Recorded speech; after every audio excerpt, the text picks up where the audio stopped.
The earthquake in Southern California this morning is the 12th major earthquake to hit that part of the country in the last 60 years.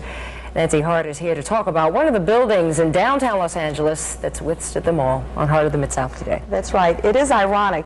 I was in Los Angeles recently. One of the stories that I covered that's in an area that suffered damage today.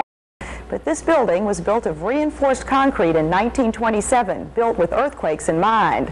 Our story today is not just about the building, but about a former Memphian who's trying to save it from deterioration, not earthquakes. The United Artists Theater in downtown Los Angeles is quite a place. It was built by Mary Pickford and Douglas Fairbanks, Jr., and like many old downtown theaters, it's had some bad years.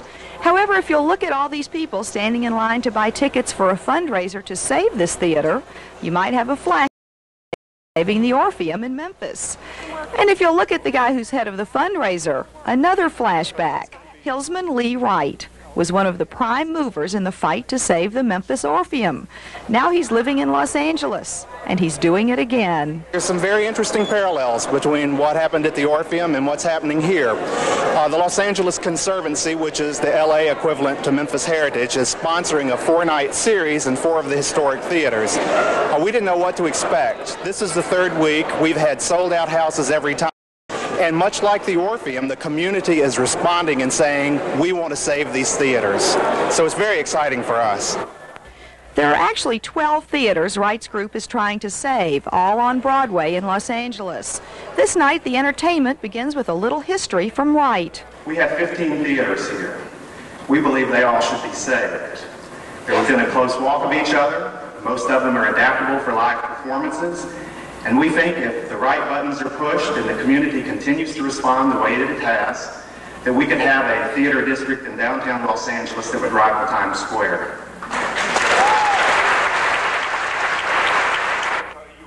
And that movie on the big screen, the only one that Mary Pickford and Douglas Fairbanks ever appeared in together.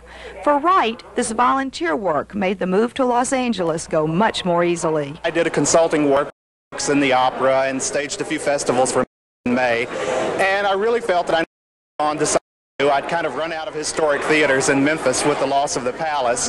In fact, the Palace was coming down about the time I decided to move out here. So I have a little guilt that we lost the Palace in Memphis, and I find myself coming down to these theaters more, bringing people by, and this project came up, and as I say, it's kind of gotten a little larger than I thought it might. Of course, members of the Los Angeles Conservancy are thrilled that to Los Angeles because his background at our Orpheum has given them the expertise they needed. And for him, it's been a great opportunity to meet a new community from the perfect vantage point, standing on the stage of an historic theater. Wright's business in Los Angeles is actually publicizing movies. He owns the Hillsman Wright company, but the work with the theater is really his first love. By the way, that United Artists Theater has been used as a Spanish language movie house. Owners went to convert it into a market. Wright and his group are trying to preserve it as a theater.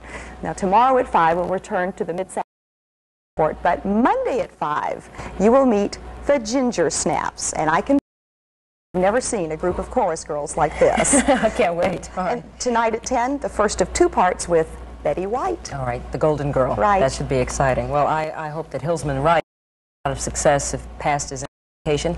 He will. That's right. Thank you, Nancy.